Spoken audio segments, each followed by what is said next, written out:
Ok. Bueno, en los videos que planteamos esta semana para la clase esta, empezamos con el tema de lo que era concepto de deformación y es importante hacer referencia a la diferencia que hay entre diferencia entre desplazamiento y deformación, ¿no? Nosotros vamos a plantear los corrimientos de los puntos en el interior de un sólido, que están infinitamente próximos esos puntos. Entonces, al producirse una deformación del cuerpo, se van a producir corrimientos de esos puntos y la deformación va a estar referida al desplazamiento relativo entre esos puntos, ¿no? Si tomamos dos puntos infinitamente próximos, obviamente que si hay una diferencia de desplazamiento relativo entre los puntos, va a ocurrir una deformación. Entonces, esa es la diferencia entre desplazamiento y deformación, ¿no? Que nosotros vamos a hablar como corrimientos, en el caso de los desplazamientos, y por otro lado la deformación, a esa variación relativa de la distancia entre dos puntos, ¿no?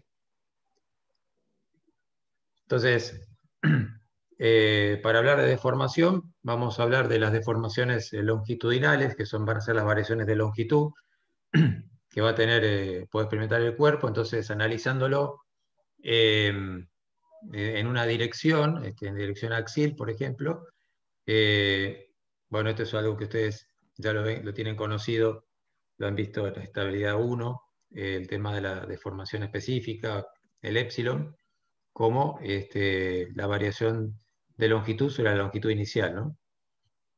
Esta, obviamente, la deformación es una variación relativa, entonces no tiene unidades, es una variación de longitud sobre una longitud, entonces es adimensional, ¿no?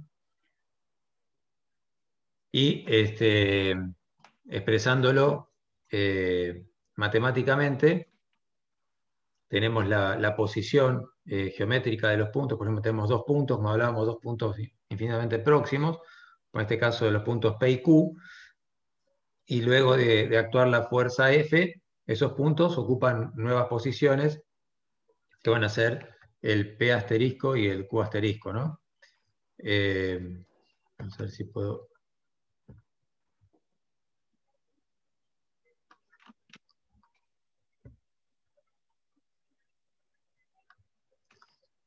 P asterisco y Q asterisco. Y obviamente que el punto P va a tener un corrimiento U, y el punto Q va a experimentar un corrimiento U.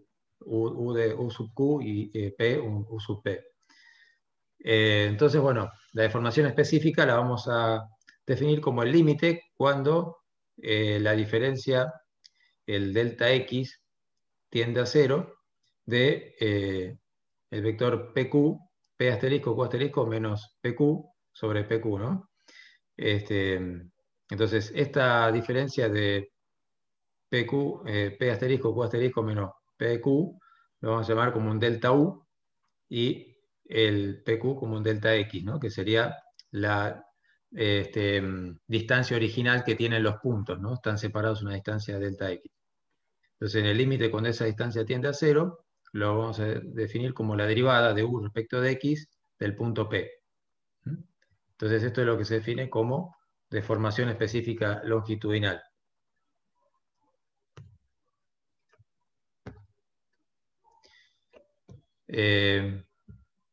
Por otro lado, la deformación angular, tangencial o de corte, o de cizalladura, lo vamos a ver como al actuar una fuerza rasante sobre una de las caras del cuerpo. Esta fuerza produce una deformación angular, es decir, las caras que tienen un ángulo recto, luego de actuar esta fuerza, pierde esa condición de ángulo recto y se deforman angularmente, ¿no? Cambia el ángulo recto y pasa a tener otro ángulo.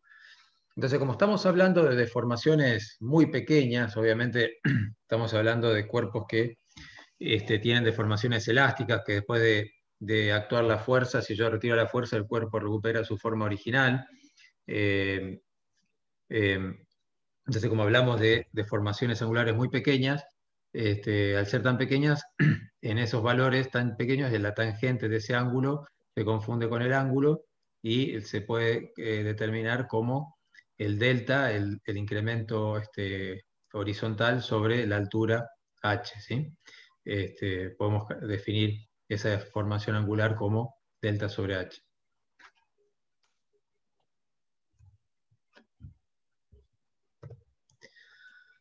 Y formalmente la distorsión gamma del punto P, también tomando los segmentos, el ángulo definido por el segmento R, P y PQ, luego de la deformación, digamos, tenemos esta nueva configuración, donde el ángulo va a ser el ángulo recto original menos la distorsión gamma. Esto va a ser igual al límite cuando Q tiende a P y R tiende a P de pi sobre 2 menos el ángulo formado después de la deformación por Q asterisco, P asterisco y R asterisco, ¿no? Y esto es lo que tenemos como las componentes de la distorsión. La distorsión total es la suma de los dos ángulos, ¿no? El gamma es la suma de los dos ángulos que tenemos en la dirección de X y la dirección de Y, ¿no?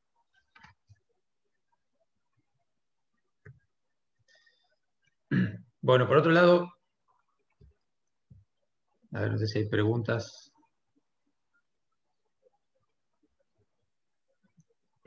Tiene que ver con los problemas de estado de tensión. Bueno,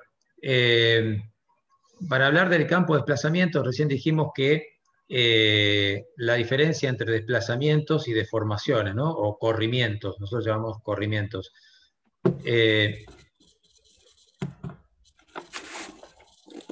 Hay un micrófono abierto ahí. Es importante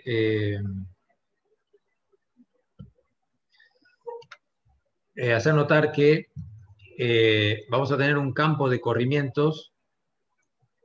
Acá lo tenemos como U, vector de P, ¿sí? Que sería el corrimiento del punto P, como U de I más B de J más W de K. Obviamente que estas son las componentes del corrimiento en las direcciones X, Y y Z, y este corrimiento del punto P depende de X y Z, ¿sí? Son funciones que dependen de las tres coordenadas. Y el U de Q también tendrá el U asterisco en I, el B asterisco en J y el W asterisco en K. Y obviamente que estos puntos originalmente están a una distancia diferencial de R, ¿sí? Uno del otro, y después de producirse la acción, la deformación en este cuerpo, estos puntos pasan a ocupar las posiciones P asterisco y Q asterisco. Entonces la distancia entre estos dos puntos ahora es el vector diferencial de R asterisco, ¿sí? Entonces, podemos plantear que la nueva ubicación, el U asterisco, la nueva ubicación de los puntos va a ser la ubicación anterior más la variación en la dirección de X de la ubicación inicial, más la variación en la dirección de Y, más la variación en la dirección de Z. O sea, fíjense que la componente U asterisco tiene también componentes en las tres direcciones espaciales, ¿no? Va a haber casos particulares que solamente tendrá componentes distintos, no nulas en dirección en X y en Y, o en X en Z, o en Y en Z, o en una sola, pero bueno, eso va a depender de cómo es el campo de corrimientos. Y lo mismo para B, la variación de la nueva posición B va a ser la original, la B original, más la variación de B respecto a los tres ejes coordenados, ¿no? En X, en Y y en Z. Y lo mismo para W, que es la componente en dirección de Z, también vendrá dado por la variación original, digamos la posición original, más la variación de W en los tres ejes.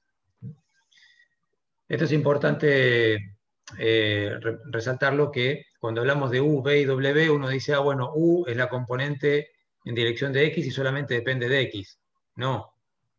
U es digamos, la componente de vector corrimientos en dirección, digamos, en la dirección de X, pero depende también de las otras variables cartesianas, dependen de X, de Y y de Z. B también es la componente en la dirección de Y, pero depende de X, Y, de Z. ¿Sí? O sea, las tres, digamos, se tiene que tomar en forma general, que dependen de las tres variables. Después puede haber casos particulares, los que no dependerán de dos, o pueden depender de uno, pero el caso general hay que contemplar que son funciones de tres variables, de las tres variables espaciales. Por eso se lo considera de esta forma. Entonces, podemos plantear el vector de Q, o sea, hallar el corrimiento de Q en función de P, de esta manera. Una pregunta, disculpe. Sí, ¿Se puede volver a la sí. pantalla anterior? ¿Cómo sería delta R? Porque yo lo que sí me costó entender un poquito fue que U de P es un vector diferente de el vector U que está definido en X y Z. Lo que yo no logro ver es el vector delta R. Sí, el vector diferencial de R es la distancia que hay originalmente entre los dos puntos. Después, Claro, el diferencial de R asterisco es la distancia que hay después de la deformación. Y el U de Q es lo que se desplazó Q, la posición que ocupa Q respecto a la que tenía originalmente. Y el U sub P es la posición que ocupa P después de la deformación. Es lo que digamos, es el vector que está dando cuál es la nueva posición de P respecto a la que tenía originalmente. Y el diferencial de R es la diferencia, digamos, la distancia entre estos dos puntos, entre Q y P. O sea, fíjate que el diferencial de R digamos, te vincula a Q y a P. Y el U de Q y el U de P te vincula a él mismo, o sea, la posición original y la final que tiene ese punto. ¿Se entiende? claro, sí. O sea, el diferencial de R, ya sea asterisco o el inicial, es la distancia entre los dos puntos. Y los U son las distancias que hay entre la posición final y la inicial del mismo punto. ¿Se ve? Sí, sí, ahora sí. Ok. Entonces, yo puedo calcular la posición de Q en función de la posición digamos, del cambio de P más esta matriz J por el diferencial de R. ¿Sí? Esta matriz J, que me da, digamos, la variación de todas las componentes, por el diferencial de R, que lo expreso como sus componentes diferencial de X, diferencial de Y y diferencial de Z. Entonces, esta matriz J, que tiene en cuenta la derivada de las componentes en las tres direcciones, lo puedo expresar, es una forma matemática matricial de expresar esta misma matriz, como la suma de una matriz que se llama antisimétrica y una matriz simétrica. Que si yo sumo estas dos matrices, vuelvo a obtener la matriz original, ¿no? Tengo la matriz J. Y la matriz esta antisimétrica se obtiene como hacer J menos J traspuesta, me da esta matriz, y J menos J traspuesta sobre 2 me da esta matriz, y esta otra matriz, que es la simétrica, la obtengo haciendo J más J traspuesta sobre 2. Y entonces, esta descomposición me hace ver que esta matriz ahora la llamamos W, que es la antisimétrica, y se va a llamar el tensor de giros, y esta matriz de acá va a ser la matriz del tensor de deformaciones, ¿sí? Esta es la componente que va a, que es la que nos interesa a nosotros, ¿no? La matriz D, el tensor de deformaciones. Ahí, como también mencionaba en el video, el tensor de giros tiene que ver con movimientos de sólido rígido, que bueno, que no es nuestro tema de análisis. Nosotros vamos a, en teoría matemática de elasticidad, trabajar con el tensor de deformaciones. Pero bueno, es importante que cuando se produce una deformación en la acción sobre el cuerpo, digamos, la composición completa de la deformación, los corrimientos involucran giros y también deformaciones. ¿Sí? Entonces, ¿qué es lo que estaba comentando recién? ¿Sí? La matriz J, que la descomponemos en la matriz antisimétrica y la simétrica, y la denominamos tensor de giro y tensor de deformaciones. Entonces, a partir de esta descomposición, fíjense que el diferencial de R asterisco, que es... ¿Qué vendría a ser el diferencial de R asterisco? La distancia entre los puntos P y Q después de la Después de deformación. correcto. Entonces la obtengo como el diferencial de R más la matriz de giro por diferencial de R más el tensor de deformaciones por el diferencial de R. Entonces, bueno, como decía, esto representa, esta componente, un movimiento como sólido rígido, y esto representa la deformación del cuerpo, ¿sí?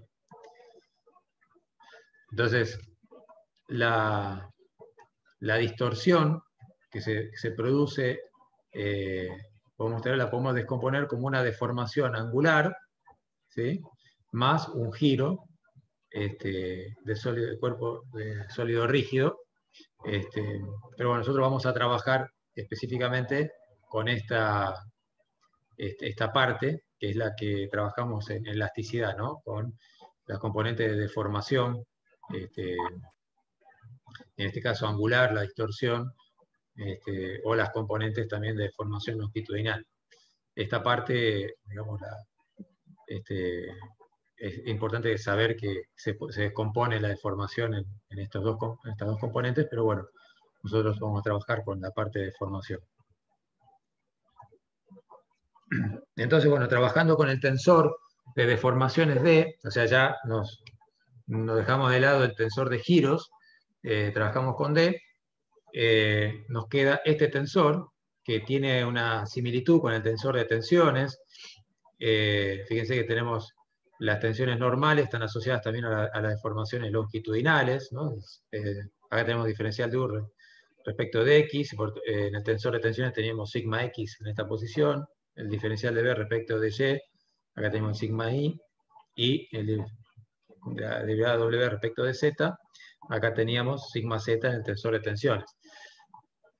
Y por otro lado tenemos las componentes de las distorsiones, que es importante hacer notar que esta no es la distorsión, sino que es la componente del tensor epsilon XY, que vale la mitad de la distorsión, ¿no? O sea que para hallar el valor de la distorsión, tendría que, si yo conozco la componente del tensor epsilon XY, tengo que multiplicarlo por 2 para hallar el gamma. Entonces, ojo con eso, que cuando arme el tensor, si tengo la distorsión, la tengo que dividir por 2 para contemplar la componente del tensor, o viceversa. Si tengo como dato la componente del tensor epsilon XY, si me piden hallar la distorsión, la multiplico por 2 y tengo la distorsión.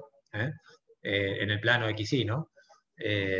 Si es la XZ o la IZ, bueno, también será lo mismo. Pero bueno, es importante hacer notar la diferencia entre lo que es la distorsión y lo que es el epsilon XY, que es la componente del tensor, que es la mitad de la distorsión. Entonces, tenemos por un lado 3 deformaciones longitudinales, epsilon X, epsilon Y y epsilon Z, y 3 deformaciones angulares, que están expresadas como la derivada de U respecto de I más la derivada de B respecto de X. Esto, la obtención de esta distorsión, nosotros también lo tenemos planteado y deducido en el apunte de la cátedra. Si ustedes lo ven en el material de cátedra, el apunte de teoría matemática de elasticidad, está la deducción de cómo plantear a partir de tener un cubo diferencial que lo dibujamos en un plano, y luego de la deformación ese cubo también se desplaza y se deforma, y a partir de ahí, lo muestro rápidamente, pero después lo van a poder ver en el apunte con mayor detalle. No vamos a perder tiempo en la demostración, pero lo que ustedes van a ver en el apunte es algo como esto, y que bueno, también está en la bibliografía de consulta. Bueno,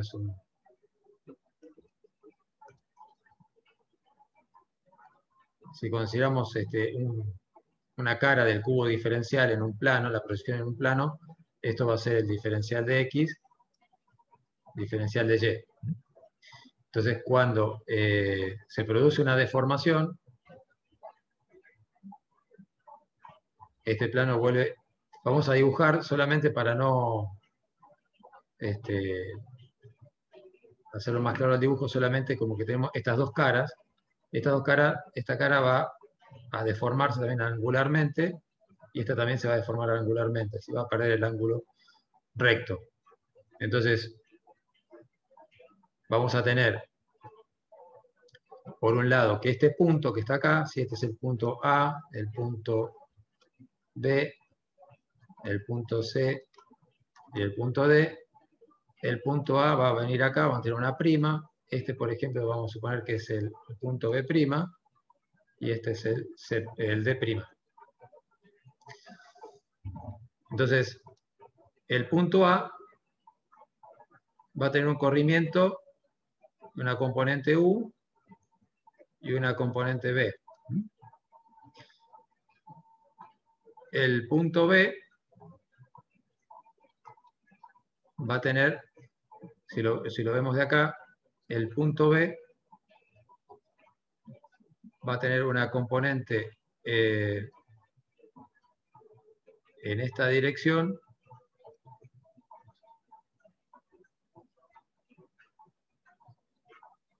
y otra en esta, ¿no? Entonces, este punto va a tener el punto B en esta dirección. Vamos a tener que se va a desplazar un B, ¿sí?, que es lo que se corrió de acá, el punto, más lo que se puede haber deformado, más la derivada de B respecto de I, diferencial de I. Y en esta dirección vamos a tener que el punto B va a ser un corrimiento B más la derivada parcial de B respecto de X, diferencial de X, lo que varió respecto de X. Y lo mismo con este punto, o sea que a partir de acá, esto está en el apunte, después lo pueden ver cómo deducirlo, se obtiene finalmente, lo que a nosotros nos interesa como distorsión es calcular, al margen de esto, es este ángulo y este ángulo, ¿sí? Estos son beta y alfa. Entonces decimos que gamma es igual a alfa más beta. Entonces tenemos que calcular cuánto vale alfa y cuánto vale beta. Entonces lo que llegamos a la conclusión es que alfa es igual a la derivada de U respecto de Y, y que beta es igual a la derivada de B respecto de X. Haciendo este análisis, después calculando ese ángulo, y esto es lo que da la derivada de U respecto de Y más la derivada de B respecto de X. Bueno, ese análisis está hecho en el apunte, lo pueden ver, lo pueden buscar en los libros. No lo vamos a dedicar tiempo ahora a eso porque es una demostración, pero bueno, es importante que sepan cómo se obtienen estas componentes, ¿no? También con el análisis al margen del análisis hecho acá, de la descomposición de la matriz J, que obtenemos lo que se llama el tensor de deformaciones. Otra manera, digamos, más, no matemática, sino física, y que nos parece por ahí más intuitiva también para entenderlo y cómo lo desarrollamos nosotros en la cátedra, es a través de el análisis de las deformaciones, la pérdida de deformación angular. Eso lo pueden ver en todos los libros de elasticidad, resistencia de materiales, está desarrollado ampliamente. Así que bueno, Lo quería comentar porque acá el enfoque es puramente matemático y no físico, ¿no? Entonces, es importante que también lo tengan claro desde este punto de vista cómo se halla la distorsión en el plano, ¿no? ¿Se entiende el tema de la distorsión? ¿Alguna pregunta?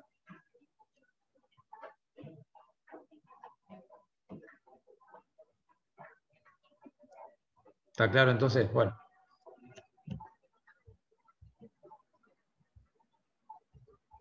Ok, bueno, seguimos adelante.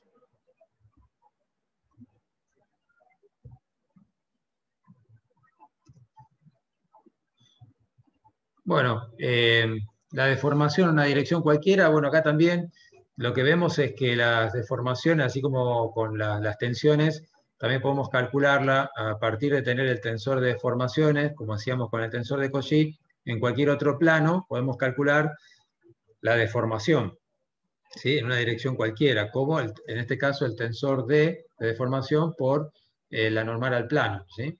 N. La deformación longitudinal unitaria, bueno, lo que tenemos que hacer una vez que tenemos el épsilon, que este sería como el ρ en el caso de tensión, pero acá es el épsilon en la dirección normal. Una vez que tenemos el épsilon es multiplicar nuevamente por la dirección normal al plano, ¿no? Volvemos a multiplicar nuevamente por n y tenemos la proyección del épsilon sobre la normal al plano. Y si queremos calcular la deformación angular unitaria, acá fíjense que estamos, esta es la distorsión. Esto es la distorsión. Es gamma sobre 2, sí, la distorsión unitaria. Sí, pero en realidad el gamma n sobre 2 es la componente del tensor. El gamma es la distorsión. Esta es la, A sería, veces el epsilon, digamos. claro, es exactamente el epsilon x, por eso no confundir con eso. Bueno, lo podemos calcular con la expresión pitagórica. A partir de la expresión pitagórica, teniendo el epsilon y el epsilon normal, podemos calcular el gamma n. Así que esto es muy parecido a lo que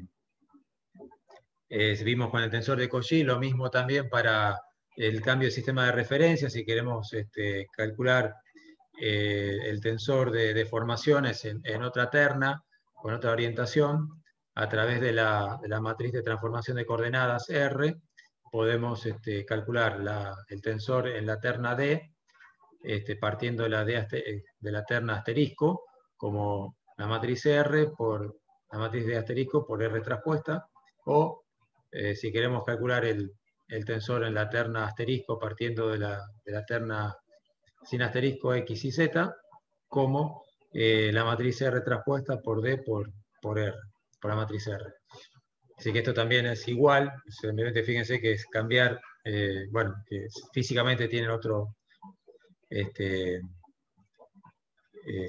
significado, pero bueno, son las mismas operaciones matriciales, pero bueno, con los coeficientes representan otras cosas, ¿no? Pero matricialmente es lo mismo. También lo mismo con las direcciones principales, podemos determinar a partir del tensor de deformaciones, poder calcular cuáles son las deformaciones principales, los autovalores, como hicimos para las tensiones, y también tendremos un tensor de deformaciones principales, en el cual no va a haber deformaciones angulares, solamente va a haber deformaciones longitudinales que van a coincidir con las tensiones principales, ¿no? Y lo mismo también podemos calcular las direcciones de estas deformaciones principales. También tenemos el invariante de deformación, esta cúbica, ¿sí? Que tenemos los tres invariantes de deformación, y bueno, el primer invariante como la suma de las tres deformaciones específicas, epsilon x, epsilon y, epsilon z. El segundo invariante, que bueno, se puede expresar así como los determinantes del tensor, o el desarrollo cuadrático, que es la misma expresión, nada más que, bueno, desarrollando estos determinantes se llega a la misma expresión. Y el tercer invariante como el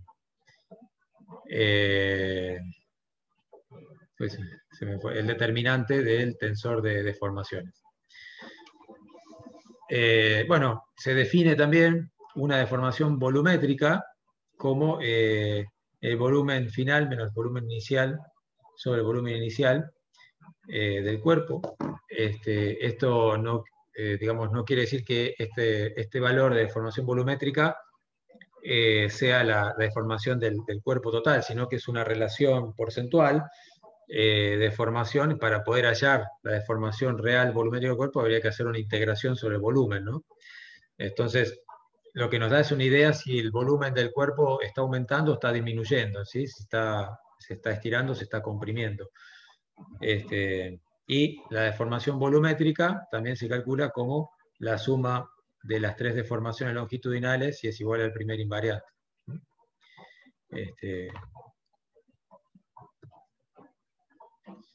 Y el componente, así también como teníamos en el tensor de Cauchy, teníamos la componente hidrostática y la componente desviadora.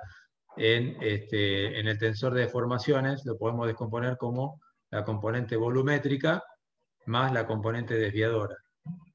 La componente volumétrica es la suma, digamos, el valor medio, la media de las 3 deformaciones específicas sobre 3, que sería el primer invariante sobre 3. Esto se define como componente volumétrica. Bueno, tiene una similitud también con el tensor de Cauchy respecto a la componente hidrostática, que es la suma de la tensión media en la diagonal y la componente desviadora. Entonces, bueno, tenemos, resumiendo, tenemos un tensor de tensiones y un tensor de deformaciones que vemos que hay algo, digamos, que tiene una similitud, la expresión de ambos, y obviamente, aunque sus coeficientes expresan, digamos, distintas cuestiones, una las tensiones, otras deformaciones, nos va a faltar después, que vamos a ver la clase que viene, algo que nos va a ligar estos tensores para poder hacer la solución al problema elástico. Nosotros lo que habíamos planteado en el problema elástico inicialmente, cuando planteamos las ecuaciones de equilibrio interno, es un problema donde lo que queremos dar son las funciones de tensiones en el cuerpo, ¿no? En el sólido. Entonces teníamos que hallar cuánto varían digamos, las funciones de tensión, y lo que estamos digamos, hallamos con las ecuaciones de equilibrio interno fueron 3 ecuaciones diferenciales en derivadas parciales, y después, bueno, ahora hemos agregado los corrimientos y las deformaciones. Entonces estamos agregando más incógnitas a nuestro problema. O sea, estamos agregando en este momento, tenemos las componentes del tensor de tensiones, acá, que, digamos, de estas 9 componentes, hay 6 que son incógnitas, ¿no? Que son las 3 tensiones normales y las 3 tensiones tangenciales. Y acá estamos agregando otras 6 incógnitas más, que son las 3 deformaciones longitudinales más las 3 deformaciones angulares. Así que pasamos de 6 a 12, y con los 3 corrimientos U, V y W son 15. O sea, el problema elástico general, el problema, digamos, que contempla el caso general, para poder resolverlo tenemos que hallar 15 funciones de variables, digamos, de variables que son las tensiones, las deformaciones y los corrimientos.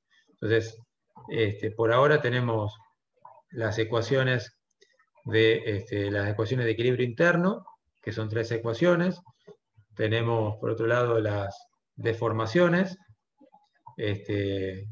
las relaciones con las deformaciones longitudinales y angulares, ¿no? Que tenemos 6 ecuaciones más. O sea que tenemos 9 ecuaciones y 15 incógnitas. Nos faltan 6 ecuaciones más para hacer un sistema compatible. O sea que por ahora, digamos, todavía no estamos pudiendo armar el sistema de ecuaciones. Es un sistema de 15 ecuaciones con 15 incógnitas, ¿no? Entonces, acá para poder ver, las cargas exteriores al cuerpo, ¿sí?, nos generan las tensiones, ¿no? Y viceversa, las tensiones son debidas a cargas exteriores que están actuando sobre el cuerpo. Entonces, a partir de esto, de la acción de las cargas exteriores y las tensiones, pudimos hallar las ecuaciones de equilibrio interno. Por otro lado, estuvimos trabajando ahora con los desplazamientos, los corrimientos y las deformaciones, y lo que vamos a ver ahora, que era el último video que se planteó para que ustedes vieran, el tema de ecuaciones de compatibilidad. O sea, la relación entre los desplazamientos, los corrimientos y las deformaciones no pueden ser cualquiera las relaciones que haya entre ellos, tienen que cumplir unas ciertas condiciones para que el campo de deformaciones sea posible. Entonces, esas ecuaciones se denominan ecuaciones de compatibilidad. Entonces, las ecuaciones de compatibilidad, para que un campo de deformaciones sea posible, me fijan cuáles son las condiciones que tienen que cumplir U, V y W para que ese campo de deformaciones sea posible. Entonces, fíjense que tenemos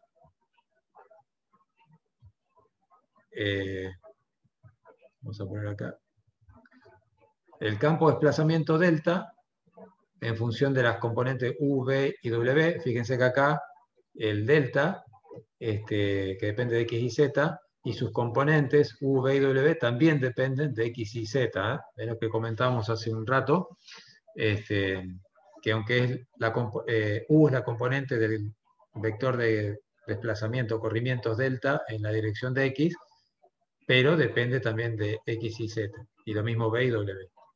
Y fíjense que también las deformaciones también dependen siempre de X y Z, y tenemos las relaciones entre los corrimientos y las deformaciones, ¿no? Acá tenemos las componentes. Una pregunta. Sí. Puede ser que en la ecuación de arriba del campo de desplazamiento esa sea la de UDP. UDP. Claro.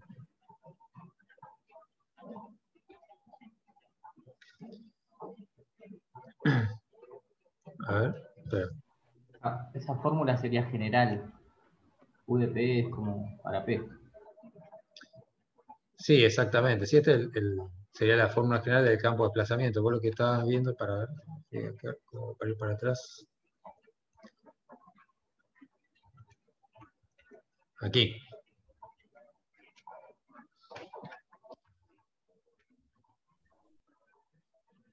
Claro, Sí. pero en este caso también sería que U, V y W son funciones de X y Z. ¿Sería lo mismo? Claro, exactamente. Sí, sí. Es lo mismo. Es lo mismo. Pasa que acá, bueno, lo planteamos en forma general, como decía tu compañero, como delta, pero las componentes del vector de corrimientos, que se defina como delta, o R, dependiendo de la biografía, se expresa como en sus componentes U, V y W, y sus componentes dependen de las variables, las coordenadas espaciales X y Z, ¿no? Exactamente. Entonces, a partir de trabajar con digamos, teniendo las relaciones que hay entre los corrimientos con las deformaciones longitudinales y las componentes del tensor de deformación angular que tenemos acá, se hallan lo que se llaman las ecuaciones de compatibilidad. Tenemos dos tipos de ecuaciones de compatibilidad, las de tipo 1 y tipo 2.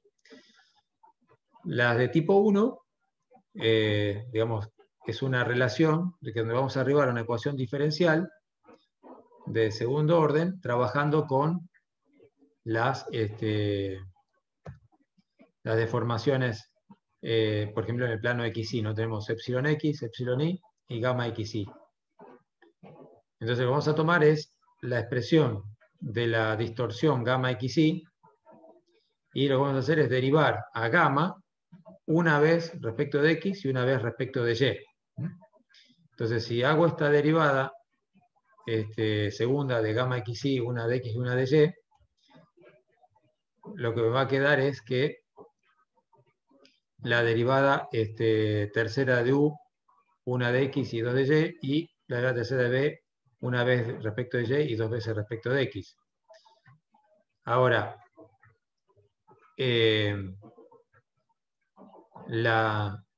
si nos fijamos acá, si hacemos la derivada segunda de epsilon x respecto de y dos veces y la derivada segunda respecto de y dos veces, perdón, de epsilon y respecto de x dos veces, obtenemos las componentes que hemos obtenido acá en la distorsión. Entonces podemos reemplazar al hacer esta operación a la derivada tercera de u respecto una de x y dos de y por la derivada segunda de epsilon x respecto de y dos veces, y esta componente también de la derivada tercera de b respecto una vez de y dos veces de x por la derivada segunda de epsilon y respecto de x dos veces. Entonces, al hacer este reemplazo, obtenemos la primera ecuación de compatibilidad. Entonces, el campo de desplazamiento tiene que cumplir esta condición.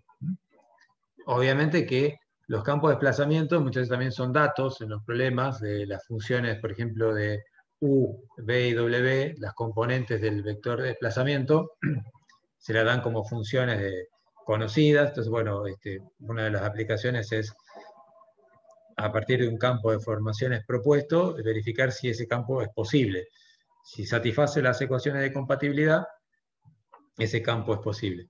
Entonces, esta sería la primera ecuación de compatibilidad de tipo 1. Después, si tomo, por ejemplo, en el otro plano, epsilon x, epsilon z y gamma xz, voy a tener otra ecuación de compatibilidad. Y si tomo en el otro plano, epsilon y, epsilon z y gamma iz, voy a tener la otra ecuación de compatibilidad.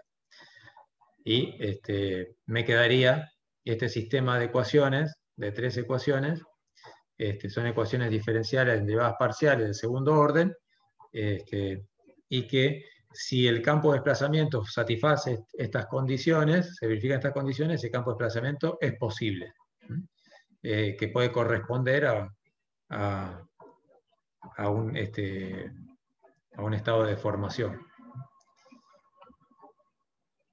Si no satisface las ecuaciones de compatibilidad, esa propuesta, ese campo de desplazamiento no es posible. Y haciendo otras operaciones también con las ecuaciones de las deformaciones longitudinales y angulares, arribamos a otro conjunto de ecuaciones de compatibilidad, que se llaman de tipo 2, que en este caso lo que hacemos es derivar el epsilon x una vez respecto de y y una de z, fíjense que, y las distorsiones gamma xy, gamma xz y gamma iz, la derivamos una vez respecto a la gamma iz, una vez respecto de x, a la gamma zx una vez respecto de y, y a la gamma xy una vez respecto de z. Entonces, trabajando con estas expresiones algebraicamente, obtenemos que a partir de trabajar con estas expresiones, se tiene que cumplir también esta condición que esta ecuación diferencial, en términos de la deformación específica longitudinal y las distorsiones, el campo de desplazamiento propuesto tiene que satisfacer esta condición. Y trabajando con las otras deformaciones longitudinales, el epsilon y las distorsiones, y el epsilon z, obtenemos las otras dos para formar las 3 ecuaciones de compatibilidad de tipo 3 que se tienen que cumplir para que un campo de desplazamiento sea posible.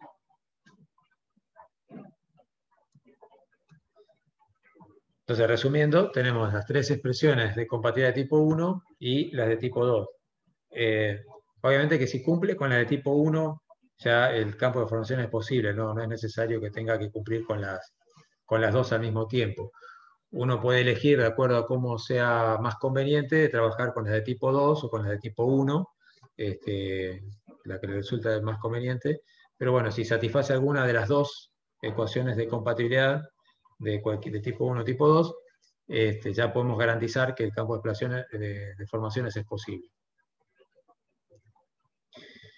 Entonces, bueno, lo que comentaba hace un rato sobre este esquema de cómo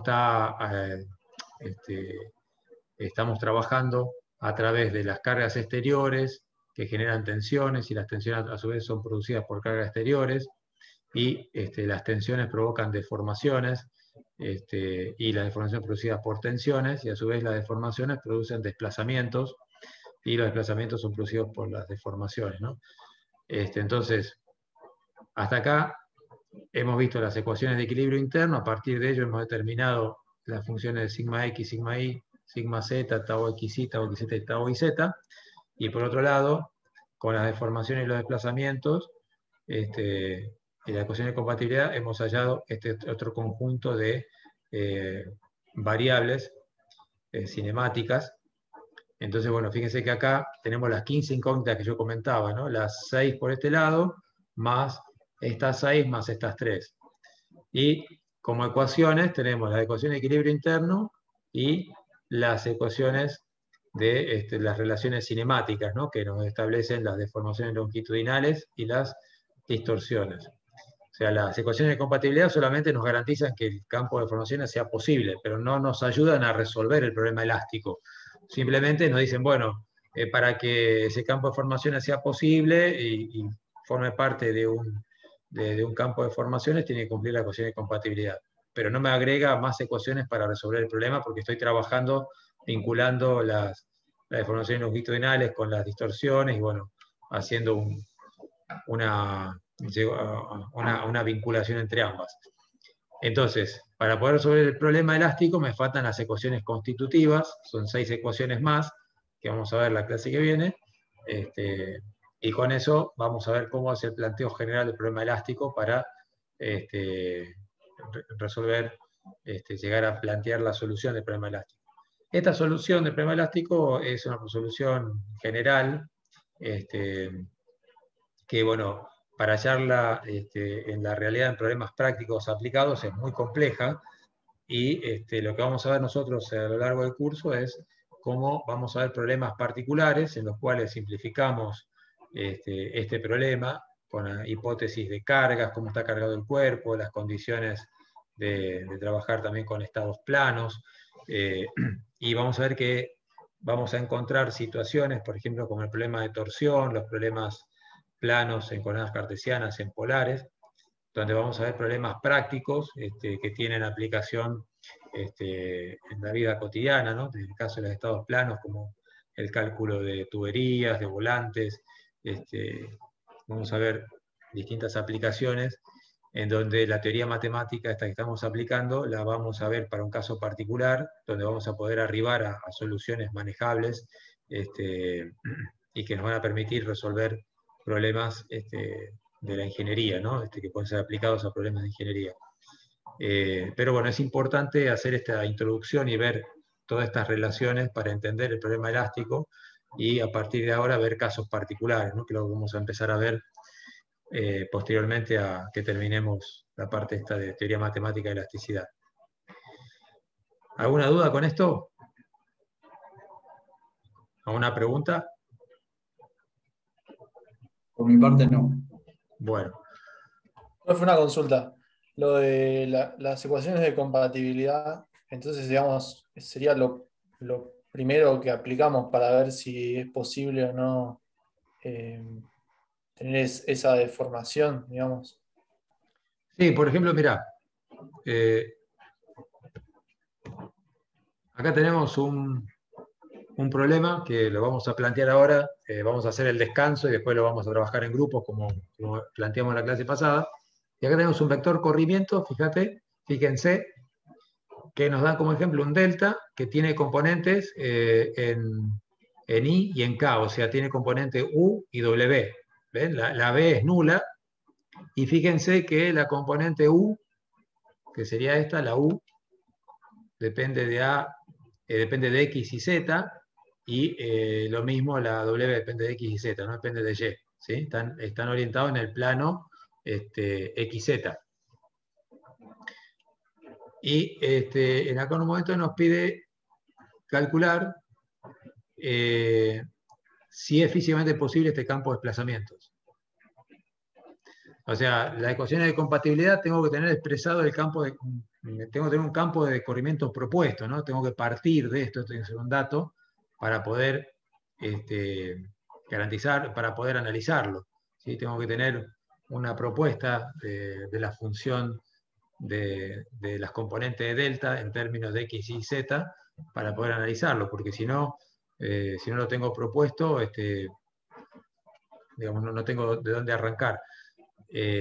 Muchas veces también se plantean qué condiciones de cumplir estas constantes que multiplican a las variables para que este campo sea posible, también es una alternativa, pero bueno, son problemas más que todo matemáticos para establecer las condiciones, ¿no? Pero lo que vamos a trabajar nosotros es a partir de esta propuesta de tener un campo de desplazamientos, y bueno, y acá directamente es aplicar las derivadas, ¿no? Es tomar definir quién es U, quién es W, en este caso B es 0, y bueno, empezar a calcular y plantear las ecuaciones de compatibilidad, que puedo tomar la de tipo 1 o la de tipo 2, ¿sí? Entonces, usted acá, teniendo esto, ya saben que esto es U y esto es W, y bueno, y empiezan a trabajar. ¿Se entiende más o menos cómo es el planteo? Sí. Bueno, el otro ejercicio es que vamos a ver, es una placa que originalmente está, digamos, es una placa rectangular, y que después de una deformación queda con esta nueva configuración.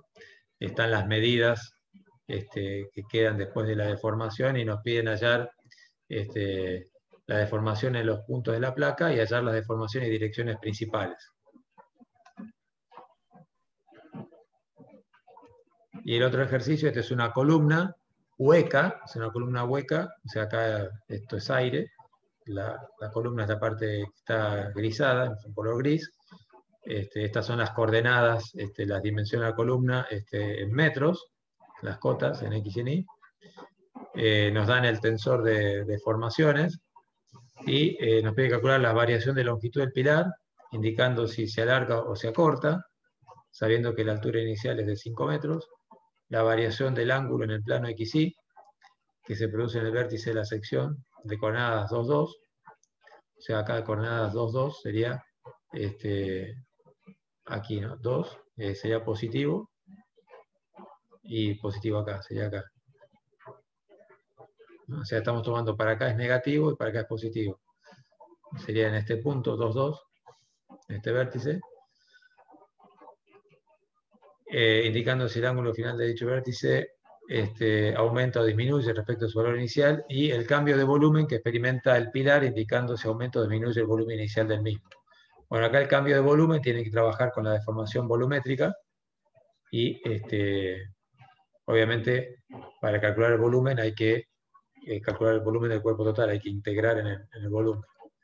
Y bueno, estos son los 3 ejercicios que vamos a trabajar en grupo, los vamos a ir viendo ahora después del receso, y bueno, después lo vamos a ir planteando a ver entre los grupos qué es lo que pudieran hacer, y vamos viendo la solución de estos problemas. ¿Sí?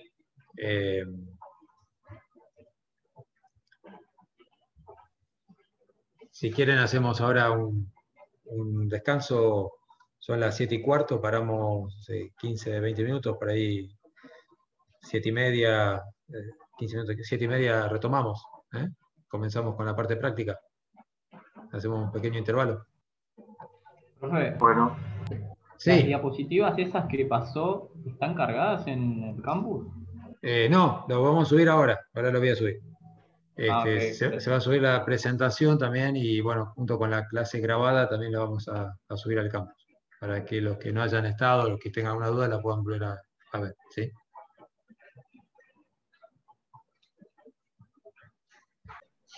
al primer punto, a ver cómo lo plantearon, ¿alguien lo puede compartir?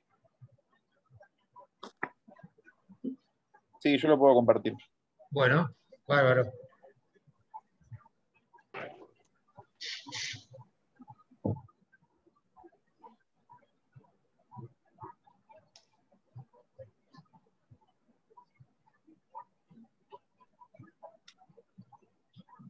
No me deje invertir la cámara. Bueno.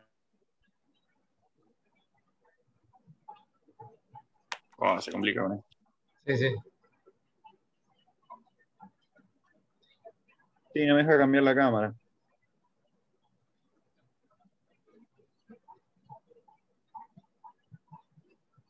Y a ver si le sacas una foto. Te saco una foto.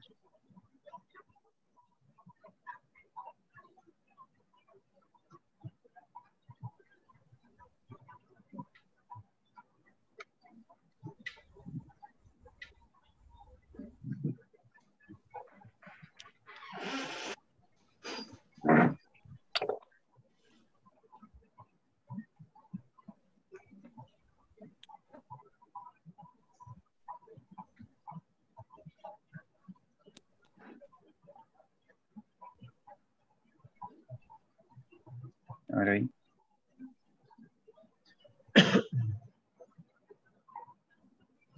Ahí se ve. Ahí sí, perfecto. Ok. Lo primero es que lo que está en el versor I vendría a ser U, y lo que está en el versor K vendría a ser W. Bien. P no tenemos, es 0. Así que planteando las derivadas, se consiguen los epsilon x y z y los xy, xz e yz. Muy bien. Bueno, está claro, ¿no? Este punto, ¿alguno tiene una duda de este planteo? ¿Lo plantearon así?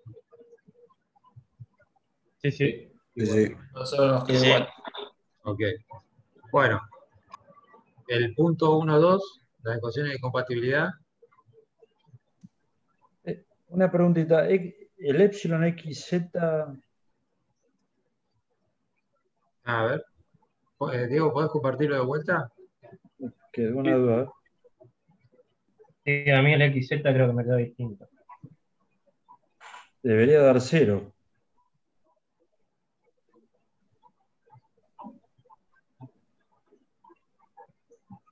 A mí me quedó también A sobre 2. Claro, fíjense que el epsilon xz es la derivada de u respecto de z, quedaría menos 2a. Y la derivada w respecto de y es 0. No tiene, Ah, no, está bien. entonces sería, Eh, no, es más, quedaría a, ¿no? O 2a. Sí. Es un medio. No, pasa que no es la derivada respecto de I, porque es epsilon xz, es respecto de X. Puso I, pero bueno, en realidad es una X eso, creo, supongo. No, esto es u respecto de z. ¿El epsilon xz estamos hablando? Sí, es U respecto de Z y W respecto de X, no de Y. Correcto. Claro, dice Ahí X. está, correcto. Entonces está bien. Quedaría 3a. Sí. 3a y te queda 2a.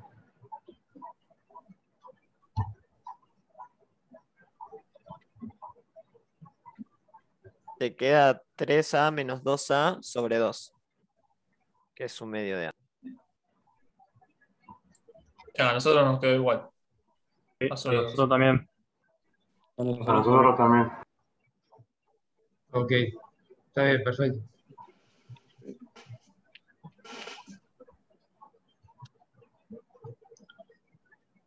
Buenísimo. Muy bien. Bueno, el punto 1.2, con las ecuaciones de compatibilidad, ¿qué pueden decir? Habría que plantear las ecuaciones de compatibilidad y determinar un número A que la satisfaga. Pero fíjense, las ecuaciones de compatibilidad son ecuaciones derivadas parciales de segundo orden. Me ¿Sí? quedaba todo cero. Todo cero, sí.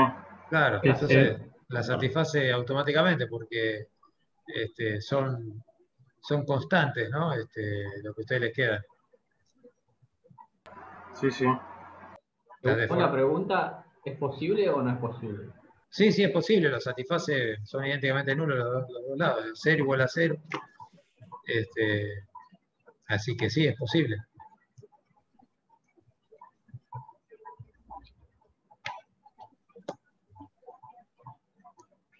Pero bueno, era simplemente para darse cuenta de que al ser las deformaciones ser constantes,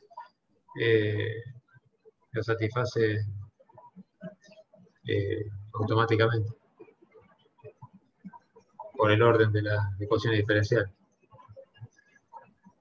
¿Y el 1,3 alguien lo planteó?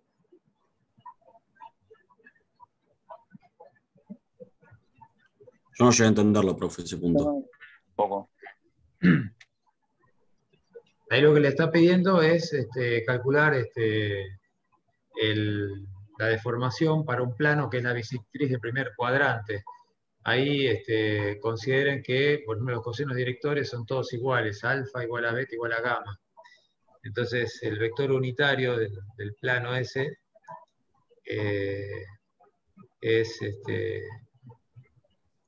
cada componente IJK es 1 sobre raíz de 3. O sea, esa es la llave del problema. O sea, sabiendo cómo está orientado el plano y cuáles son los cosenos directores de la dirección normal del plano, ustedes teniendo el tensor de formaciones, multiplicándolo por el versor unitario, van a obtener el épsilon. ¿Sí? Entonces lo que tienen que hacer es, a partir de tener el versor del plano ese que es la bisectriz del cuadrante,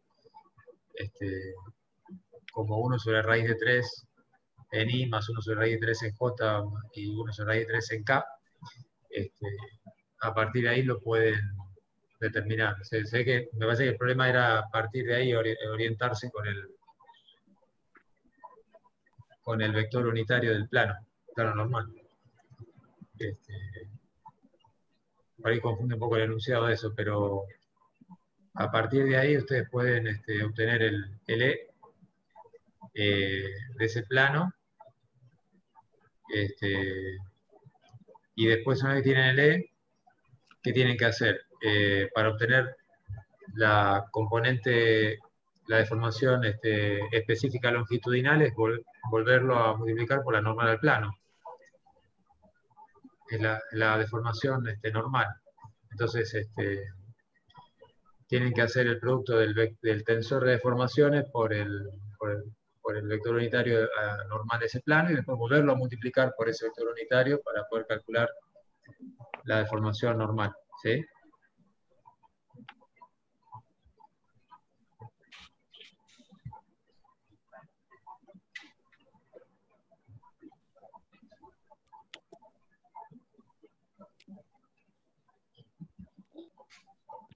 ¿Se entendió? Sí, sí. Sí, sí. Ok. Bueno.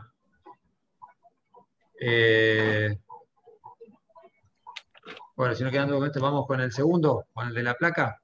Si quieren, le damos 20 minutitos para que lo piensen y un grupo lo pueda exponer y lo vemos a ver cómo lo plantea. La placa es un poquito más, va a tener un poquito más de tiempo para calcularlo, pero lo vemos. Bueno, ahora sí vamos a crear 12 salas.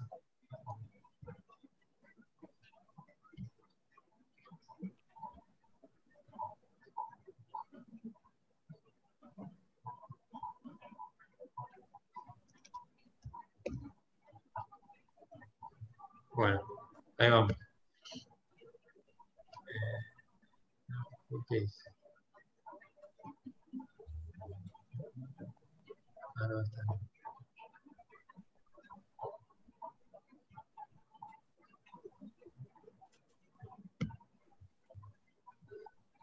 Ahí está.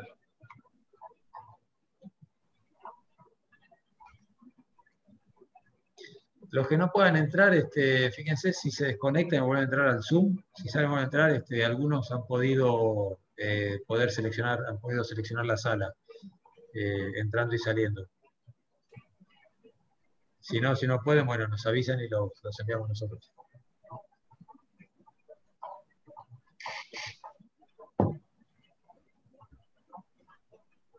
Estamos todos de vuelta. ¿A un grupo que haya planteado el ejercicio, alguno de los puntos del ejercicio 2, que lo puedan mostrar?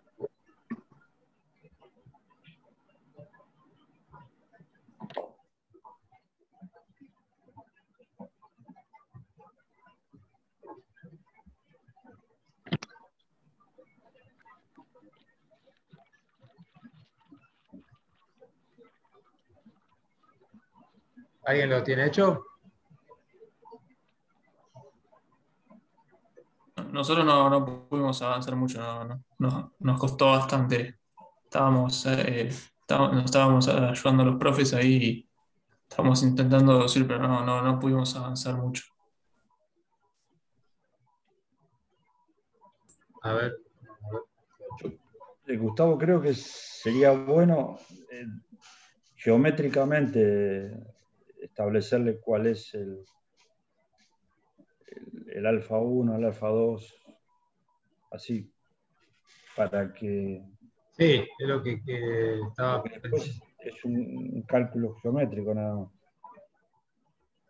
más. Nosotros, por ejemplo, para el punto A pudimos establecer bien lo que es, identificamos bien, digamos, lo que serían los epsilon X y el epsilon Y, pero nos costó a la hora de determinar lo que sería el gamma XY, ¿no? Eso nos costó.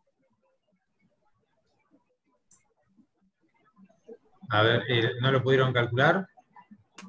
No. Estábamos justo viendo ese tema geométrico de los ángulos ahí en el gráfico, ¿no? Todavía no lo pudimos entender bien. A ver. Acá, como decía Oscar, vamos a ver si podemos anotar acá. Ustedes van a tener un ángulo, la deformación angular puede ser este ángulo. Oh, perdón.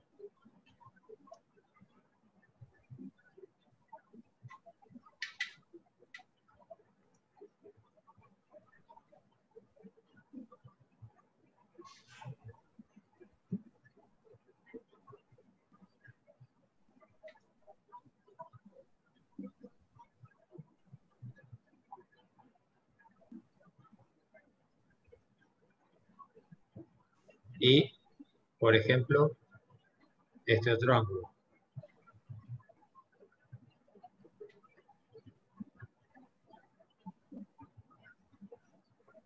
Este puede ser el alfa y el beta. ¿Sí? O sea, la distorsión, el gamma, va a ser la suma de alfa más beta. Que gamma es igual a la derivada de U respecto de I más la derivada de B respecto de X. Entonces tienen que ver ustedes geométricamente cómo pueden calcular esos ángulos. Esto creo que es lo mismo que explicaste esa deducción, ¿no, Gustavo? Sí. ¿Puede ser? Sí. Lo que pasa es que acá, en vez de hacerlo con las derivadas, obviamente lo van a hacer con los incrementos y ver las dimensiones. Claro. Que en definitiva no es más que calcular un ángulo. Y lo pueden hacer también, o lo pueden hacer con este lado o con este lado. Lo que les resulte más cómodo. Pero bueno, o lo pueden hacer también con este y con este, ¿no? Pueden alfa y beta, o sea, o un par o el otro. Así que ustedes tienen que buscar ahí cómo resulta más fácil determinar el ángulo, de qué lado, y bueno, calcular el ángulo, los ángulos y sumarlos. Lo que le va a dar son unidades en radianes, Y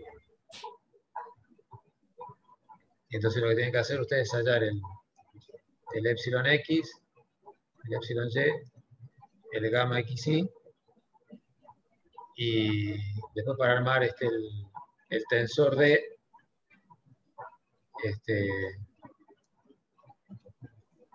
esto va a ser epsilon x, epsilon xy, epsilon xy, epsilon y.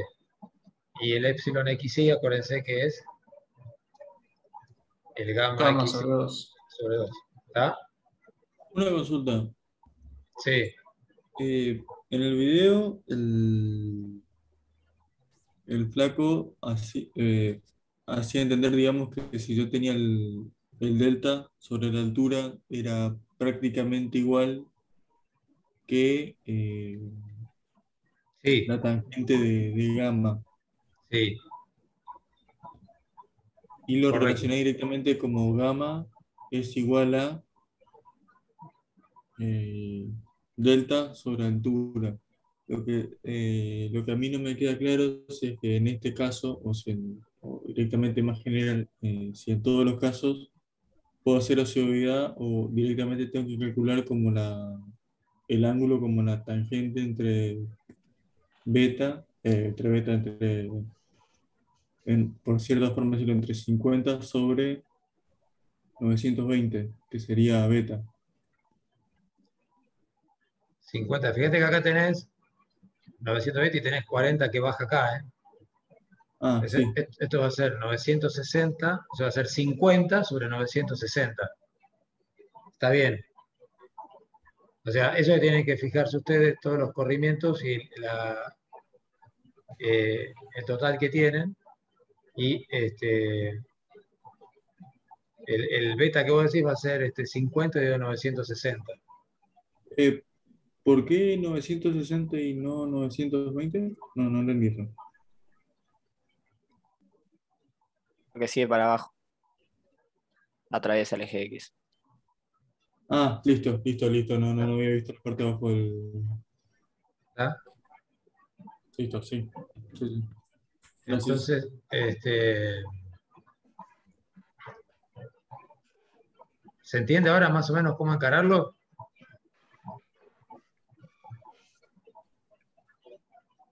Claro, directamente lo calculo con la tangente.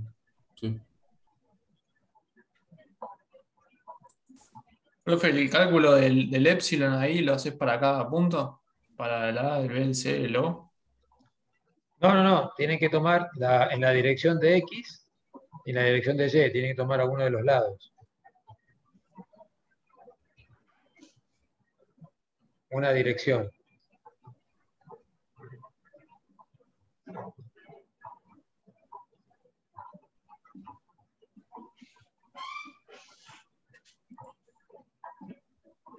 El epsilon X va a ser el cambio en la dirección, el incremento, bueno, o la reducción en la dirección del eje X respecto de la longitud inicial.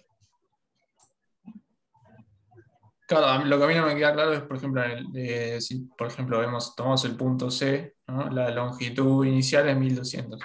Sí, correcto. El alargamiento de C, digamos, de C a C' pasa 130, ¿no? Entonces ahí el epsilon X entiendo que es 130 sobre 1200, ¿cierto? Pero fíjate una cosa. Fíjate que... pero a ver si puedo borrar acá. Dice borrar. Fíjate que tenés acá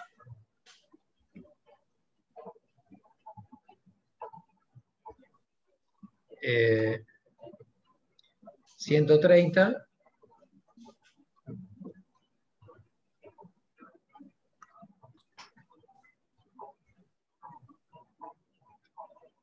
130, pero este punto también se desplaza a 50. Hay que restarle 50. Entonces, acuérdate que la deformación es lo que se deforma, el desplazamiento relativo de los puntos. Entonces, el relativo va a ser el 130 menos el 50 que se desplazó el A. Claro. Ahí te queda 80, te quedaría lo mismo calcularlo desde arriba que desde abajo. Perfecto. Ya lo comprendí. Gracias. Bueno, Convendría que ustedes al deformado lo hagan de otro color, para que no se confunda, porque así por ahí tiende a confundir.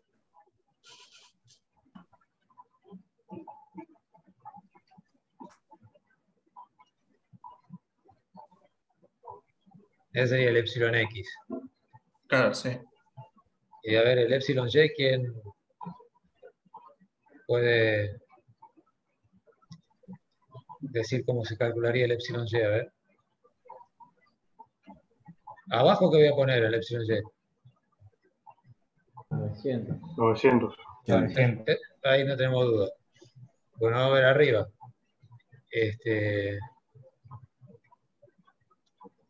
Sería 100 menos 40 sobre 900. Y acá sería 960, que era lo que habíamos calculado para lo que se alargaba, menos la distorsión. Sería de este lado, habíamos dicho para la distorsión 960, ¿no? Eran los 20 más los 40 que iba para abajo. Sería 960 menos 900 sobre 900.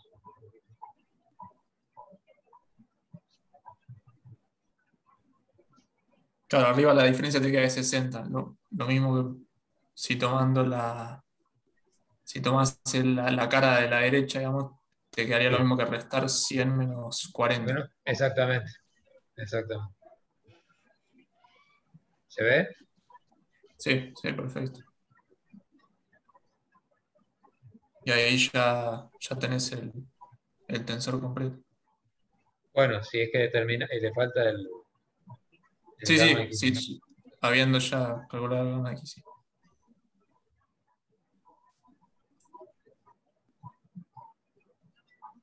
Profe, una pregunta. Me quedo la llave porque ¿El gamma sería positivo o negativo? Muy buena pregunta. Se considera positivo cuando el ángulo disminuye. O sea, en este caso acá sería positivo y cuando el ángulo aumenta es negativo. Cuando el ángulo aumenta es negativo y cuando el ángulo disminuye es positivo. No me contestó el mensaje. Sí, güey.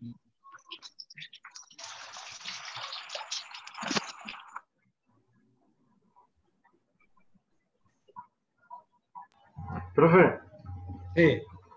¿y qué pasaría si las deformaciones no fueran iguales? O sea, por ejemplo, si en la parte de adelante me quedara igual y en la parte de atrás me quedaría deformado, no sé, para cualquier lado. Sí, lo que pasa es que para que esté en equilibrio, si está en equilibrio, Claro, no se hizo otro por el material, ¿no? no se cumpliría Cauchy.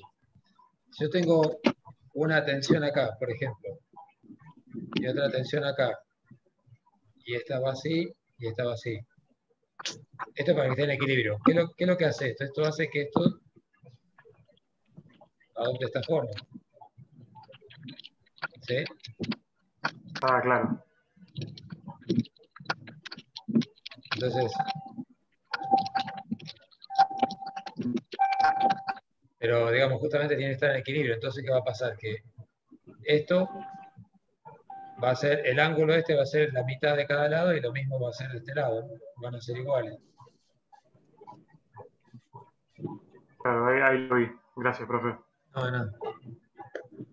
Si ocurriera eso, o como que un punto de una sección no va a estar después de la deformación en el mismo lugar que el punto adyacente deformado, o sea que habría un hueco ahí en el medio.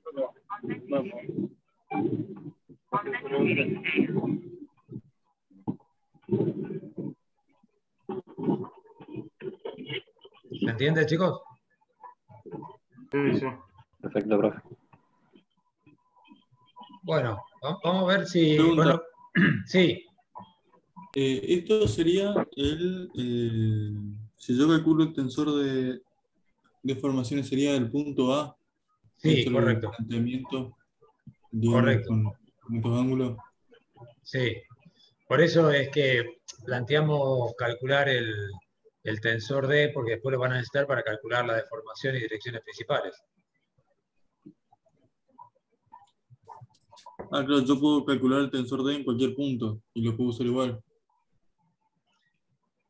Ustedes lo están calculando al tensor D con estas componentes, ¿no?, que salen de estas deformaciones, de estos corrimientos que tienen los puntos de la placa. Ustedes pueden calcular a partir de estos corrimientos las deformaciones y corresponde a este estado de corrimientos. O sea, van a calcular un tensor D para estos ejes coordenados y con estos corrimientos. Después van a calcular las deformaciones principales cuando calculan las deformaciones principales, ¿qué es lo que están calculando cuando calculan las deformaciones principales? Los planos en los que no hay distorsiones, solamente tengo tengo epsilon. Voy a tener un epsilon 1 y un epsilon 2. Entonces, voy a ver para qué planos puedo obtener las deformaciones en las que no hay distorsiones, solamente hay deformaciones longitudinales. Es como hacían como las tensiones, ¿no? Es lo mismo, nada más que en vez de tensiones calculando deformaciones. Las tensiones principales es donde las tensiones tangenciales son nulas, ¿no? Entonces acá el correspondiente a una tensión tangencial me genera una distorsión. Entonces, cuando calcule las direcciones, las deformaciones y direcciones principales, voy a calcular para qué plano, cuál es el valor de las deformaciones donde no hay distorsiones, los valores de las deformaciones principales y qué dirección tienen respecto a esta terna, ¿no? Voy a tener otra terna, por ejemplo, que va a estar así. Esta va a ser la 1 y esta la 2. Y donde voy a tener las deformaciones principales, donde no va a haber. Esto es, digamos, es simbólico, ¿no? No quiere decir que va a ser pero bueno, lo que ustedes están buscando es eso, unas direcciones en las que no tengo deformaciones angulares, solamente específicas. Y lo hacen con la matriz identidad y con el tensor de deformaciones, ¿no? Calculando los autovalores, como hicimos con el tensor de Cauchy, ¿sí? ¿Se entiende? Sí, sí. Sí, sí. Bueno, eso lo dejamos para que después lo vean ustedes, esa parte. Vamos a tratar también de encarar el último ejercicio y bueno, lo que quede después en la semana lo vamos planteando a través del foro. A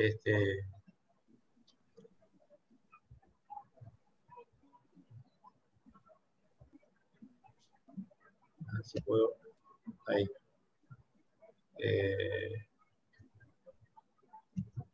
A ver si podemos borrar acá la.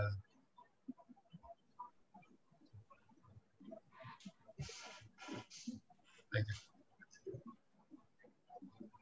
Bueno, a ver, repasamos el concepto de este ejercicio.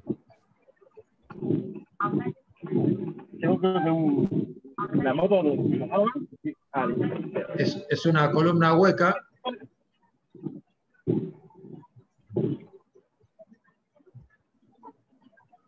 Es una columna hueca que tiene estas dimensiones, tiene 4 metros de ancho por 4 de alto, de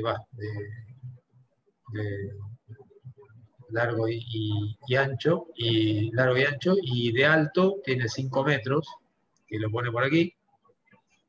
El sistema de referencia está orientado en el baricentro y nos dan el tensor de deformaciones, nos dicen calcular la variación longitudinal del pilar, indicando si este será los acuerdos sabiendo que su altura inicial es de 5 metros. Si nos piden la variación longitudinal y nos dicen que la altura es de 5 metros, nos están pidiendo calcular el delta Z, o sea, lo que se alarga o se acorta en altura. Entonces eso acá viendo el tensor de deformaciones, tengo que buscar la deformación en la dirección de Z. ¿Cuál sería la deformación en la dirección de Z? El 2. El 2. Epsilon Z. Ok, bueno. Entonces, a partir de ahí, teniendo epsilon Z y teniendo la longitud inicial del pilar, ustedes, fíjense que está multiplicado el 2 por un factor acá, ¿no? Va a ser 2 por 10 a la menos 4, el verdadero valor del epsilon z. Entonces, a partir de ahí, ustedes pueden ver si la columna se alargó o se acortó. ¿Sí? Después la variación del ángulo en el plano XY que se produce en el vértice de la sección de coordenadas 2, 2, indicando si el ángulo final de dicho vértice, que inicialmente era recto, aumenta o disminuye respecto a su valor inicial. Bueno, respecto al plano XY está hablando de el epsilon XY. ¿Sí? Entonces tienen que ver esto, evaluarlo en las coordenadas que le está pidiendo 2, 2 y ver qué pasa. ¿Sí? O sea, las dos preguntas van orientadas a trabajar con las componentes del tensor de deformaciones. ¿Sí? Y la última, bueno, es un poquito más trabajosa, es el cambio de volumen. Acá tiene que ver con la deformación volumétrica. Y como les comenté cuando hicimos la introducción teórica, que la deformación volumétrica me da es un indicador si el volumen aumenta o disminuye, pero no me da cuánto varió realmente el volumen. Entonces tengo que hacer la integración en el volumen de la columna, del cuerpo, que es lo que está pidiendo en ese punto. Ustedes van a tener, fíjense que tienen que el mismo largo que ancho, ¿sí? Cuadrado, y tienen la parte que tienen que integrar del cuerpo, tienen material desde esta coordenada. A ver, vamos a ver si lo dibujo acá para...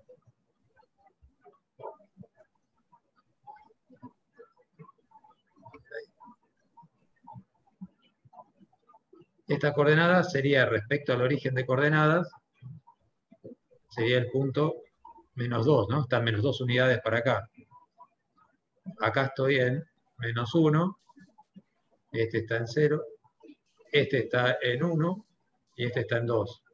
Son las coordenadas, ¿no? Esto para ver cuando integran en el volumen, cómo hacen la integral de volumen, teniendo en cuenta que se desplazan en una dirección teniendo la otra constante, ¿no? Y la altura que vale 5 metros. Entonces, a partir de ahí es como que tienen que integrar para hallar el cambio de volumen, tienen que hacer la integración en 3 partes, entre menos 2 y menos 1, entre menos 1 y 1, y entre 1 y 2. ¿Sí?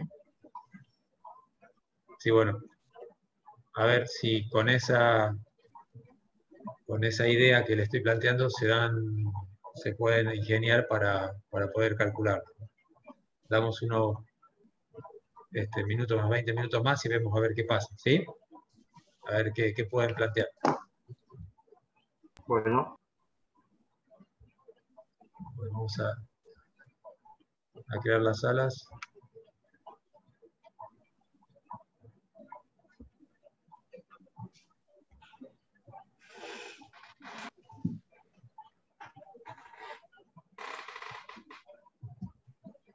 Listo, ahí está.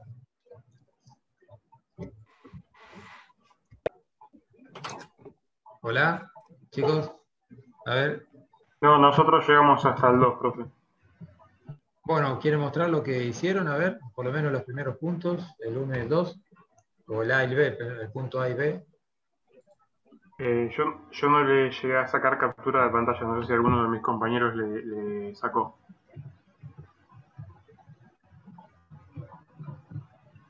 Igual tampoco era mucho desarrollo, si no lo puedo contar así en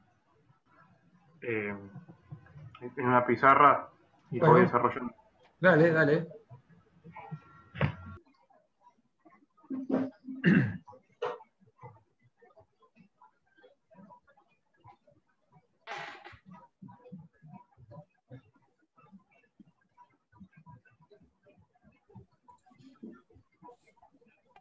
Para el primer ejercicio, lo que habíamos planteado era que la deformación longitudinal unitaria en dirección de z es 2 por 10 a la menos 4.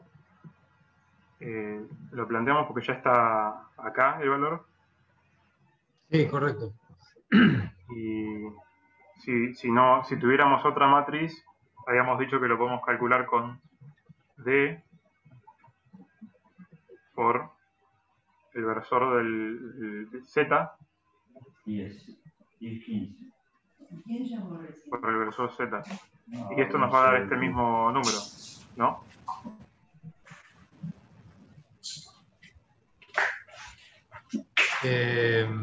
Ahí lo que vos estás calculando no sería, si no, no. A ver, lo que estás calculando, lo que vos estás planteando es cuando tenés el tensor de deformaciones respecto a tres planos conocidos y querés calcular la deformación en un plano X. Entonces, para calcular digamos, el tensor o la deformación epsilon de ese plano, lo que haces es multiplicar por el vector unitario normal a ese plano, ¿no? El tensor D por el n. Pero lo que vas a obtener ahí es el epsilon, y después vas a tener la componente, o sea, lo vas a descomponer la componente normal y la que está contenida en el plano. No es el epsilon z, es el epsilon n. ¿Cómo? Lo que vos planteaste recién no es lo mismo lo que estabas haciendo. No es lo que está. A ver si me puedo explicar. Lo que vos planteaste recién es otra cosa, no es que vas a calcular de esa manera la componente epsilon z. Lo que vos planteaste recién es calcular el epsilon, ¿sí? La deformación epsilon de un plano, conociendo las deformaciones en tres planos ortogonales. Claro, pero lo que habíamos pensado es, bueno, si el versor n es z, como resultado nos va a dar este mismo número. No es así. Vos acá tenés un tensor donde ya tenés las componentes respecto a tres planos ortogonales. ¿Sí? Y lo que estás viendo, lo que vos estás planteando, lo que planteaste recién con el D, con el versor unitario, es cómo puedo calcular a partir del tensor de deformaciones la deformación de otro plano, que cualquiera que tenga, digamos, a través de la componente normal de ese plano. O sea, a través del tensor de deformaciones y la normal de ese plano, calcular la deformación epsilon de ese plano y la puedes componer en la normal y la angular. Pero, claro.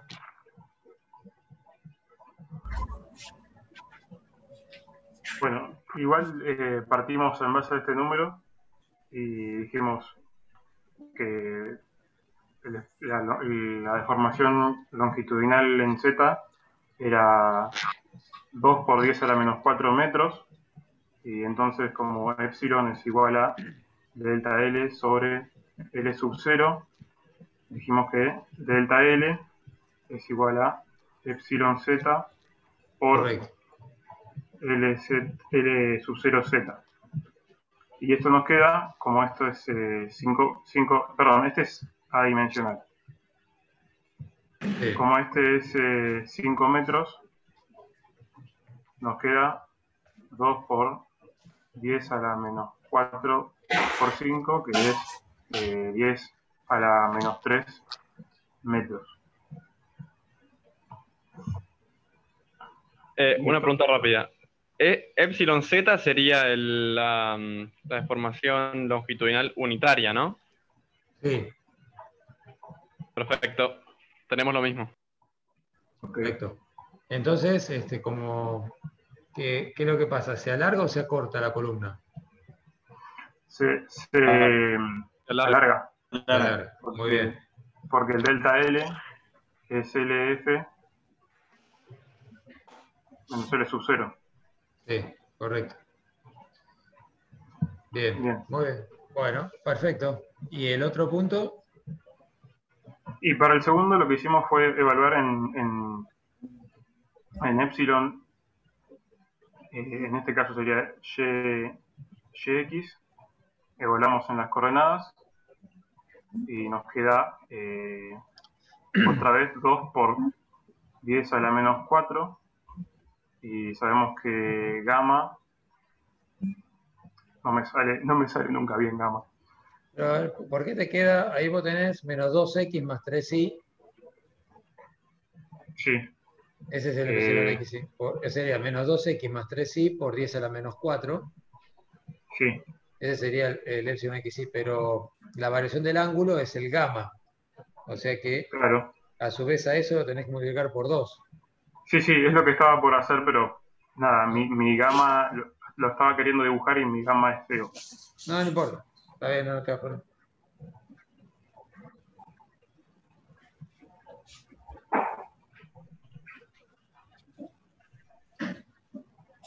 Nos queda 4 por 10 a la menos 4. Radianes. Hay algo que no me cierra. Vos tenés el epsilon xy menos 2x más 3y. ¿Sí? Sí.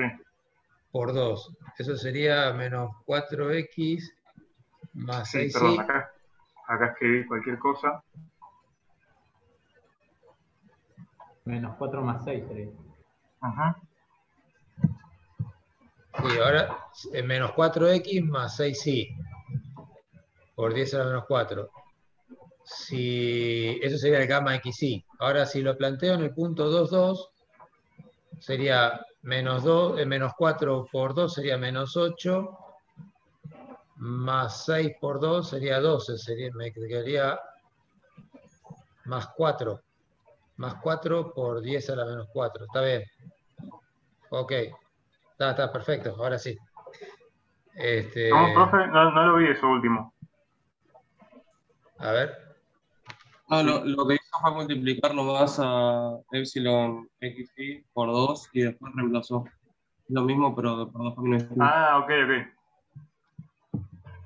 Ok, bueno, y esto fue todo lo que llegamos a hacer. Después tratamos de plantear la integral, pero quedamos ahí cortos con el tiempo. Deja aprendido. Una consulta. Ahí, ¿cómo lo vería al ángulo?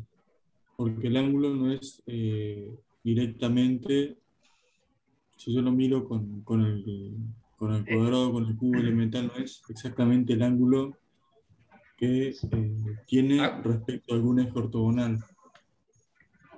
Sí. Si tienen acá el plano xy, ¿sí? Como está planteando el gamma xy.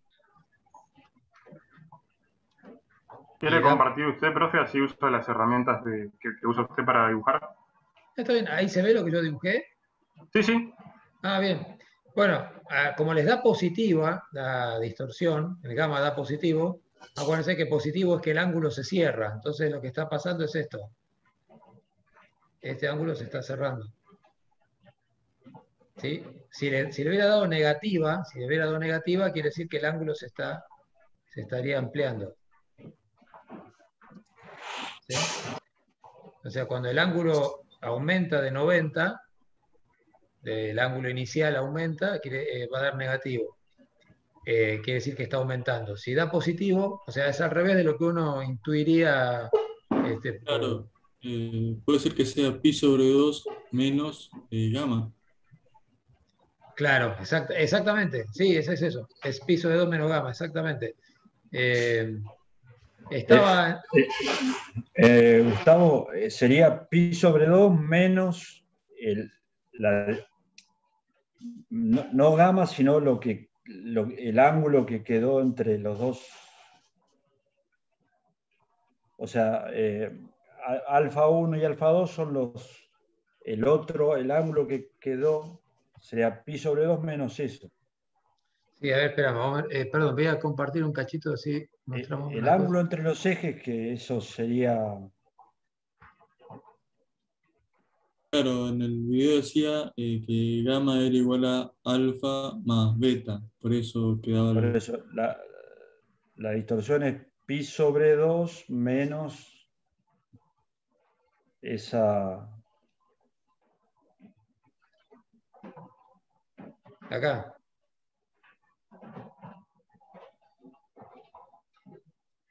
Claro, a eso lo llamaste gamma, ¿no? Claro. O sea, si les da positivo, es que este ángulo se está cerrando.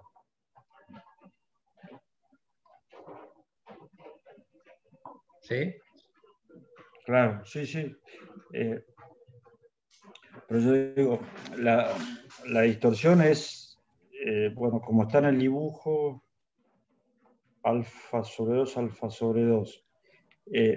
El ángulo que quedó después de la distorsión, el complementario de eso.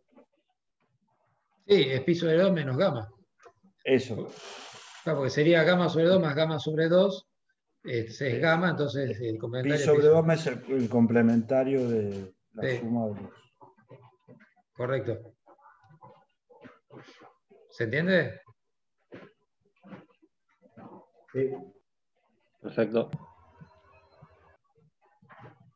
Bueno, y con el último punto, ¿alguien pudo plantear algo?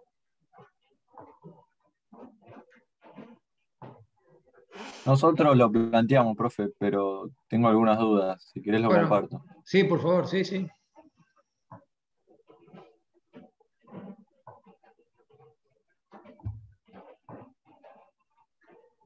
Ahí se ve. Sí, bárbaro. Con el tema de los diferenciales viene la duda, más que nada.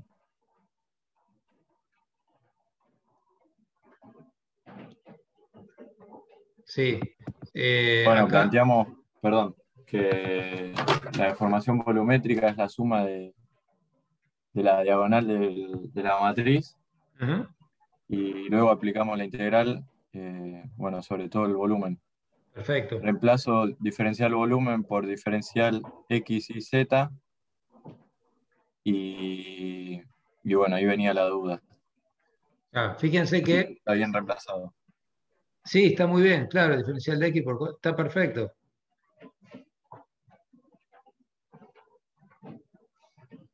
Está bien, diferencial de volumen, bueno, les queda, como están integrando respecto a X y las otras dos coordenadas, lo que es el ancho y la altura son conocidas, les queda diferencial de X por 4 por 5. Ahí, está bien. Y sería la integrante de menos 2 y menos 1, más menos 1 y el integrante de menos 1 y 1, y entre 1 y 2. Sí, correcto. Está bien, perfecto. Ese era el planteo. Bueno. ¿Algún compañero que lo entiende, tiene una duda del planteo que hicieron? No estoy viendo la multiplicación ahí en los diferenciales. 4 por 5. Claro, a ver, espérame, a ver si puedo anotar acá, a ver.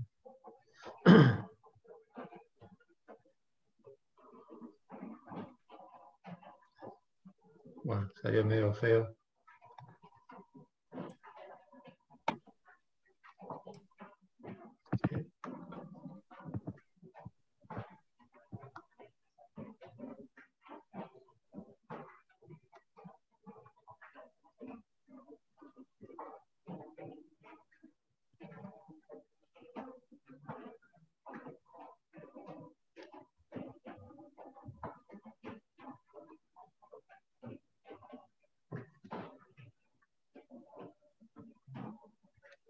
Bueno, ustedes van a se están integrando respecto a esta dirección que es el X, ¿no es cierto? Vamos a ponerlo acá abajo.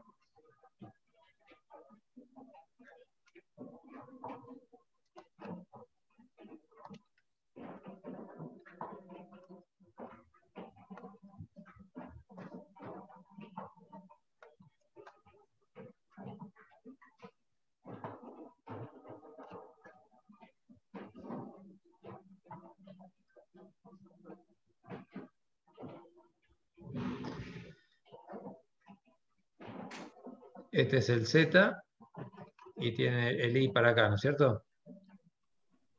Fíjate que no estás compartiendo, Gustavo. Ah, perdón. Ah, ¿no se ve lo que estoy dibujando ahí? Sí, Sí, está dibujando a la derecha. ¿Lo ves, Marcelo? Sí, perdón, tenía el... Ah. ocupado. Entonces, lo que estoy haciendo es integrar en esta dirección, en esta dirección. Entonces, esta dirección, este plano, es como que este plano lo voy corriendo y lo voy sumando capita por capita, ¿no? Voy corriendo así, así, así, así.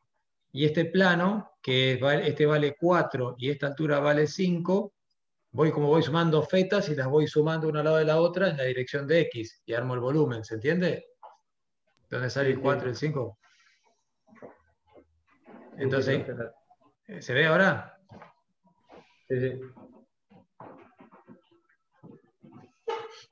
Por eso queda 4 por 5 y es ese plano, el plano IZ, que lo voy integrando en la dirección de X entre, bueno, menos 2 y 2, ¿no? Y lo separo en 3 integrales porque tengo la parte hueca ahí. Entonces queda separado así en 3 integrales.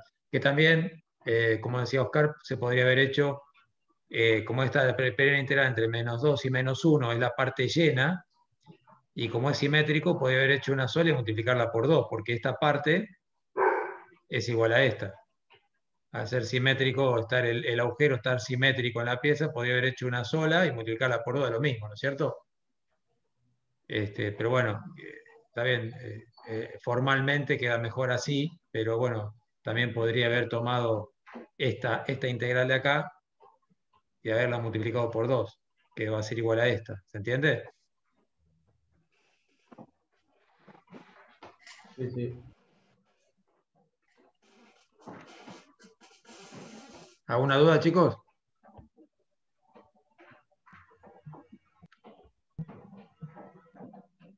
No, se entendió. Bueno. Sí, por mí quedó claro, profe. Bueno, chicos, entonces, bueno, lo que tenés que hacer por grupos es terminar esta actividad, completarla y bueno, presentarla, sí, pero ya está bastante resuelto, ¿no? Ha quedado algún puntito para ver en el primer ejercicio, las direcciones principales o en la placa, aparece en el segundo ejercicio, así que está bastante resuelto. Si tienen alguna duda, bueno, lo pueden plantear por el foro de lo que quede, pero bueno, ya está bastante encaminado. Así que, no sé, ¿les resulta cómodo trabajar así, con las salas y después volver, que hagamos los ejercicios? ¿Se entiende Sí, mejor? a mí me gusta, Sí, sí, sí, está sí. bueno. Sí, está bueno, profe. Está bueno por Bueno. discutirlo en la clase. Buenísimo. Bueno, chicos, entonces vamos a habilitar los videos ahora para la última parte de teoría matemática y elasticidad, y el jueves que viene ya redondeamos el tema y después la otra clase ya vamos a arrancar con torsión, que es un caso particular de la teoría matemática, y va a plantear Oscar, y vamos a ver cómo aplicamos todas las ecuaciones de equilibrio interno, el planteo de las relaciones cinemáticas, los corrimientos, y vamos a ver cómo todo lo que hemos visto ahora lo aplicamos a un problema concreto, con algunas hipótesis simplificativas para el caso de torsión, y vamos a ir ahí viendo cómo ir aplicando todo esto que estamos viendo ahora en forma general, ¿no? Así que bueno.